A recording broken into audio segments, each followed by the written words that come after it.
On December 10th, 1815, the woman who would eventually grow up to be the Right Honorable Countess of Lovelace was born to disinterested parents. Augusta Ada Byron, the daughter of Lord Byron and Anne Elizabeth Milbank. Disappointed by the birth of a daughter, Lord Byron largely abandoned his family and England as a whole, favoring a life in Greece, while her mother, Anne, left most of the raising of her child to her mother. Despite this rocky start, however, Ada would grow up to be who many regard as the very first computer programmer.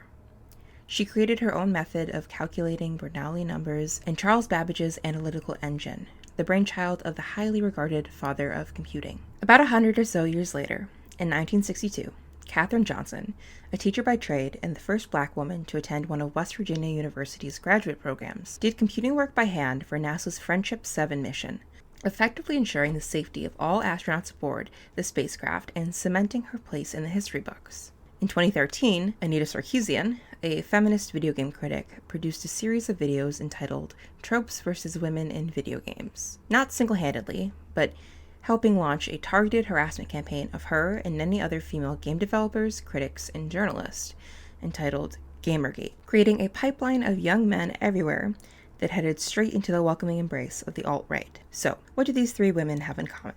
And why am I bringing them up? Well, maybe first I should introduce myself. Hi, my name's Casey.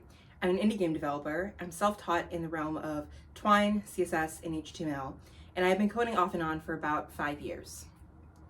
And in those 5 years, I've seen trends come and go. I've done writing code, writing narrative, editing, reading, playing tons of other games. I've been around the block.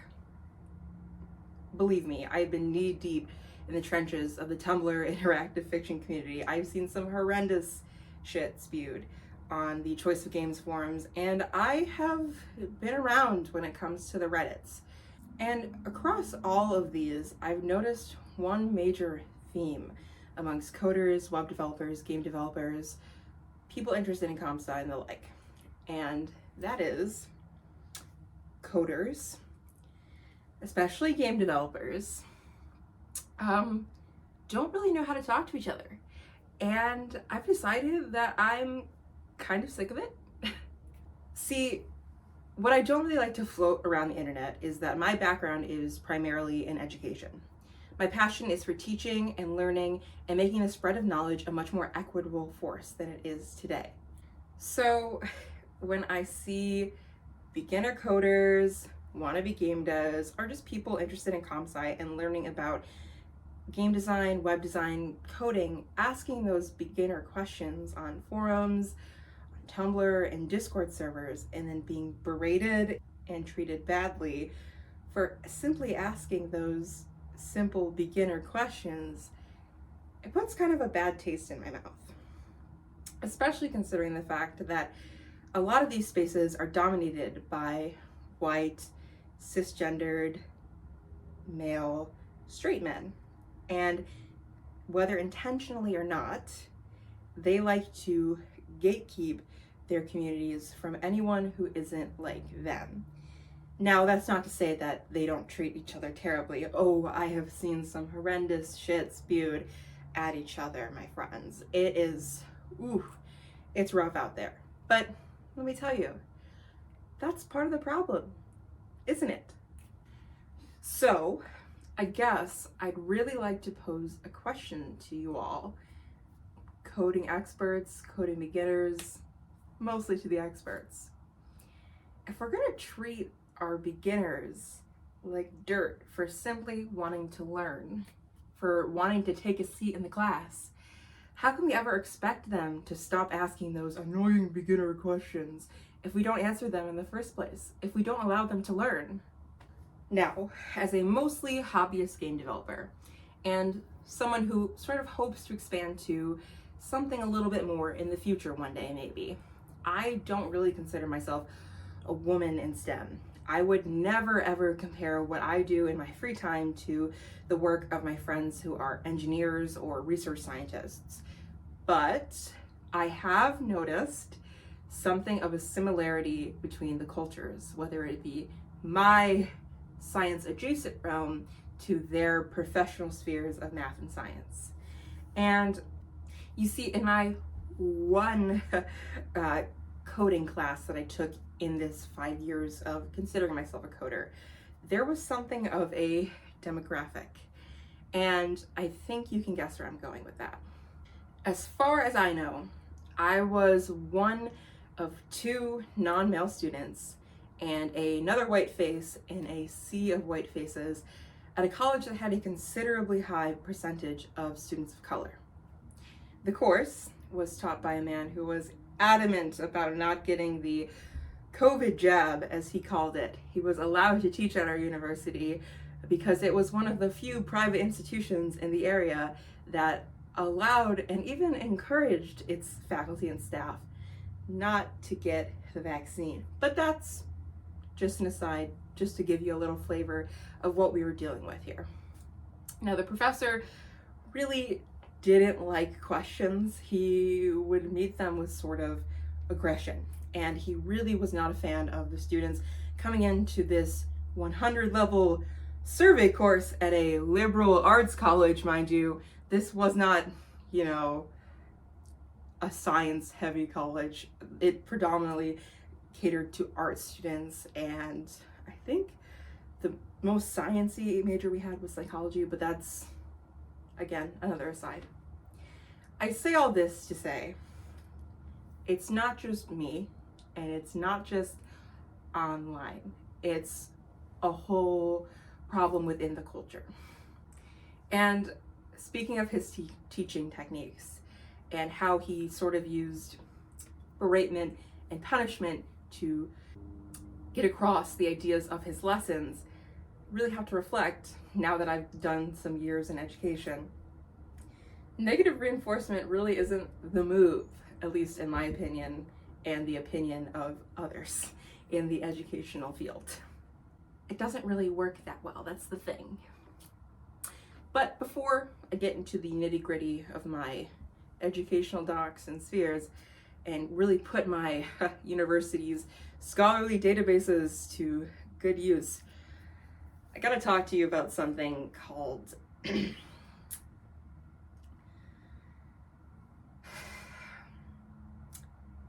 Gamergate. which I know, cringe. Guy put together a much more competent piece on this than I ever could, but I don't think you really needed me to promote him with my all of 70 subscribers. Love you, besties, though. Shout out to you. Regardless, though, Gamergate is kind of necessary to some of the points I need to make here today. See, what a lot of people don't know is that one of the events that arguably kicked off the Gamergate harassment campaign was the production of a game called Depression Quest. It is a point-and-click adventure built in an engine I am all too familiar with called Twine, as it's what I and most of my friends build our games in. Now, I have my own gripes with the Twine community. I am a loud and proud hater of the interactive fiction database, and I can only spend so much time on the forums before I rip my hair out at the repetition of the phrase. Actually, if you checked the documentation... But that's beside the point, and we'll get to that in a minute. First, we need to talk a little bit more about Depression Quest. See, Depression Quest was a game developed by Zoe Quinn in 2013. It was a point-and-click adventure that's basically edutainment about what depression is like and the experiences of those with that diagnosis. It got mainly positive reviews, save for a scandal where the ex-boyfriend of Zoe Quinn decided to make a blog post about how Zoe allegedly slept with a journalist at Kotaku to get a good review out of him for Depression Quest. This, of course, would be found to be false, but the damage was already done. See, Zoe would start receiving phone calls to her personal cell phone with threats of violence and even a letter to her home address of a detailed rape threat of what this person was going to do with her because of her publication of Depression Quest and this man's allegations towards her. Now, if you're at all interested in finding out what pissed off so many people that they decided to send people rape threats, I'm gonna link Depression Quest down in the description below so you can decide for yourself if that's worth sending those things to regular people moving on. All this to say, the Twine community, and to a lesser extent, game development especially done by women and non-binary people and other people of marginalized genders, is kind of plagued by this happening that occurred over 10 years ago at this point. And I've really seen this bleed into the community. So let's dive into this whole thing. The interactive fiction community. Now, if you're not at all familiar with interactive fiction, think of it as one of those choose your own adventure novels from the 70s or 80s, where you were presented with a narrative and then options at the bottom of the page, attached with page numbers that told you where to flip next so you'd get your desired outcome. Interactive fiction works much the same, where you're presented with that same narrative, but rather than page numbers, you're offered links that click you to the next passage. There's, of course, different types of interactive fiction. There are story-based, which I prefer, there are parser games, and there are also, arguably, I'd say they're interactive fiction, otome romance sims, but that's a debate for another time. The genre's been around forever. It's produced through multiple different engines like Twine and ChoiceScript, like I mentioned previously, and over the past few years on sites like TikTok and Twitter and Tumblr, it's seen something of a renaissance with popular series and games like the Wayhaven Chronicles, the Fallen Heroes series, and even arguably Wayfarer, that all have such a very prominent point in the online landscape of interactive fiction and game development. Now, from what I've seen on my side of the community, which I am just barely comfortable being in, that takes place mostly on Tumblr. And I know what you're gonna say. I am well aware of the reputation that a site like Tumblr.com holds. But as both a woman online and a game developer online, I've seen much worse places to be. That's not to say that Tumblr is a perfect haven for game developers, coders, readers, players, and anyone interested in comp sci alike, because I've seen plenty of creators doxxed, I've seen creators receive self-harm and gore images, and I myself have even received anonymous physical threats of violence. Yay! But all that to say, those are also common trends of being in a gaming community online. Not that I'm happy about it, sometimes it's just a fact you have to accept. That being said, even being on Tumblr, I consider my experiences fairly tame. Oh, what's a go kill yourself between a game developer and a player? I know I've certainly got my fair share of those. That being said, like I mentioned earlier, there are much worse places to be online as a game developer, as a woman game developer, as a queer game developer. So let's talk about it and get back to the crux of this video, that being that coders and game developers don't really know how to be kind to each other. So I'm a little nervous about this next part because I know a lot of people are not gonna like it and they're not gonna like me for it, but I think it has to be said. I am not the biggest fan of the online interactive fiction communities there are out there. And I know that like a few short minutes ago, I called myself an out loud and proud hater, but I do think this deserves a little bit more tact and nuance if we're going to talk about it. So let's talk quickly about the main spots you'll find the community forming online. There is, of course, itch.io, which mostly is just a hosting platform for developers to post their games, to sell their games, for players to discover new projects, to rate, review them, discuss. It's pretty average. You, of course, also have Dashing Dawn, which is sort of the ChoiceScript exclusive version of itch.io. There's not a lot of social interaction to that website, but I thought it was worth mentioning for my ChoiceScript girlies, and I wanted to commend the single person that runs the entire website and is basically the backbone of the ChoiceScript work in progress group online. So, hey bestie, we see you, good job. After that, you've got the Choice of Games forums, which was my introduction to the toxic game development sphere. That's where I've seen a lot of horrendous shit spewed at authors, players, and minority demographics alike. But, you know, it is what it is. From there, you've got the interactive fiction database and the various forums attached to it. You have the Twine forums on the Twine site, and then you also have the Reddits.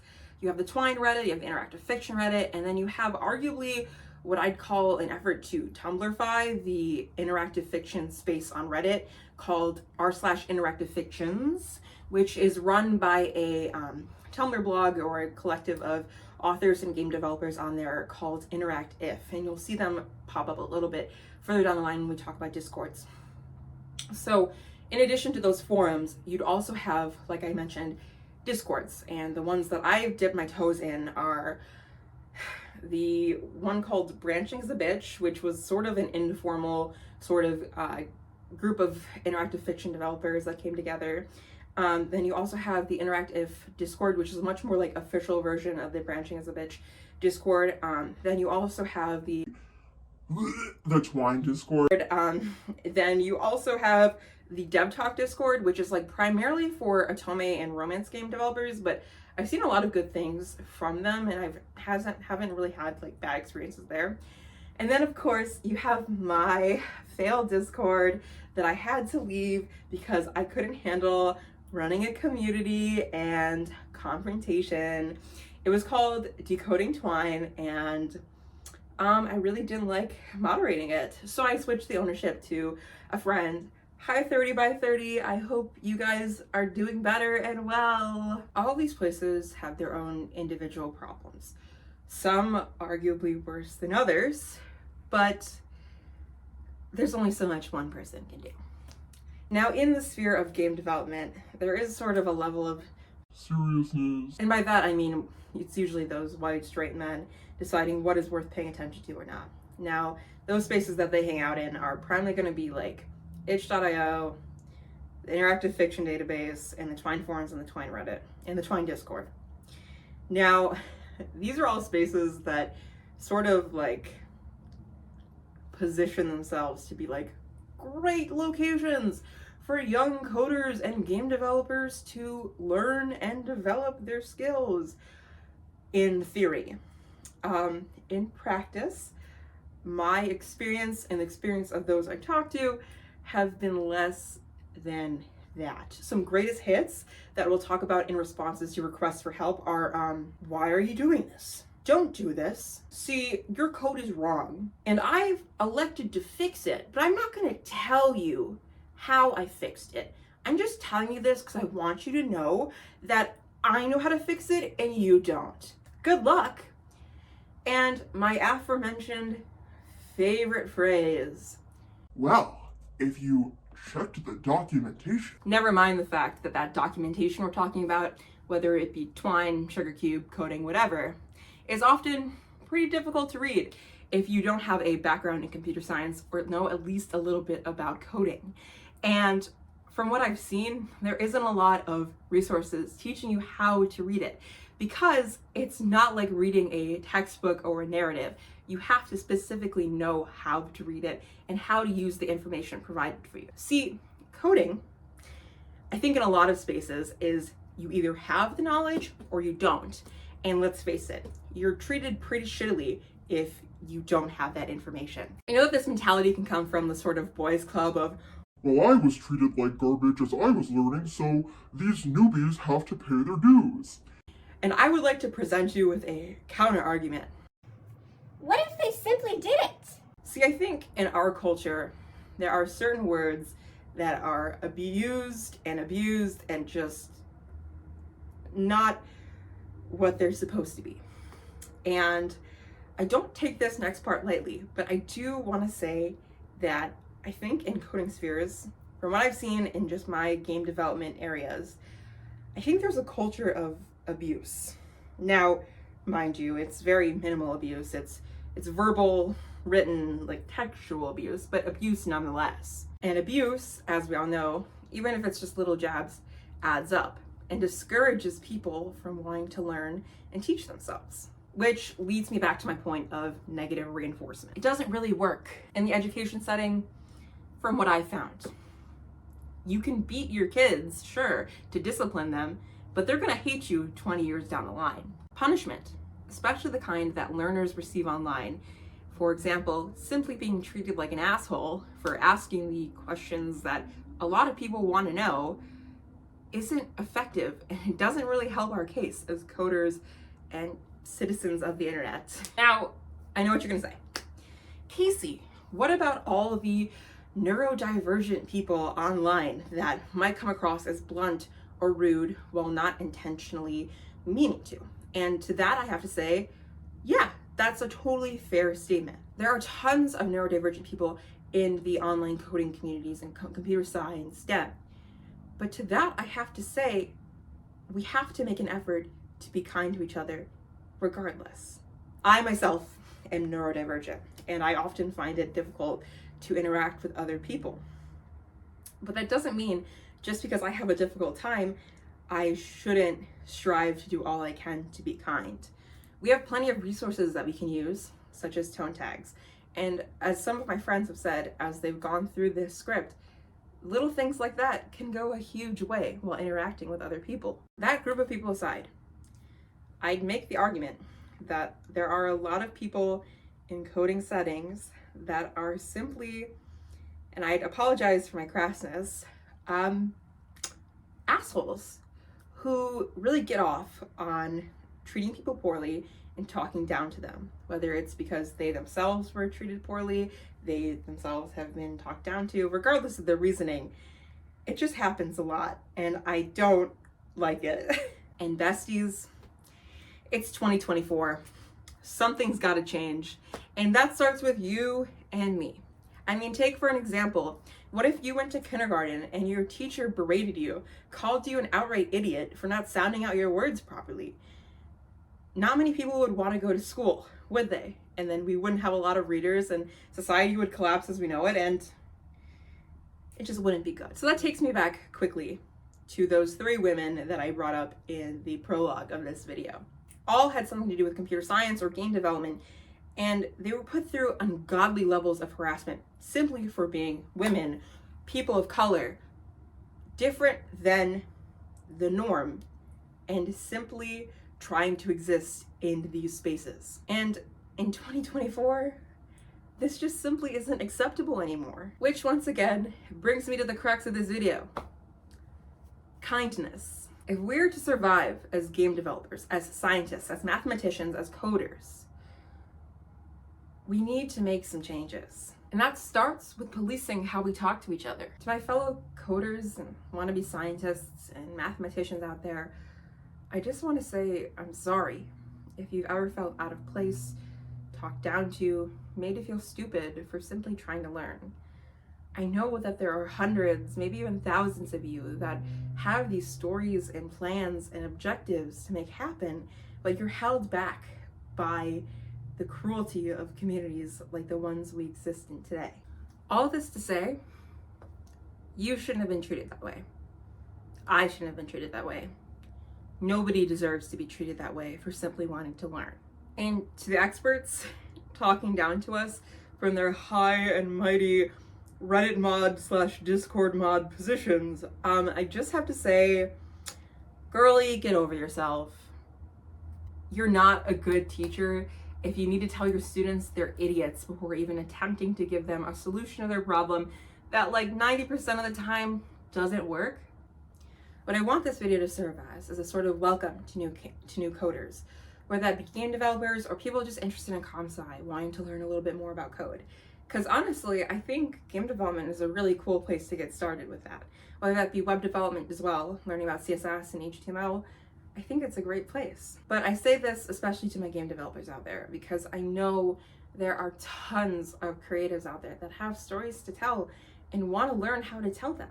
And I, for one, would love to hear your stories and play them. And I especially want to say, don't let some internet degen talk down to you and prevent you from putting your work out there just for trying. I'm going to attach a Google Doc of learning resources and tools to teach you how to code in the description below, as well as my game blogs and my Tumblr and my website, so that if you guys have any questions or want to talk about code, I'm always down to hear, and I'm always loving to interact with you guys.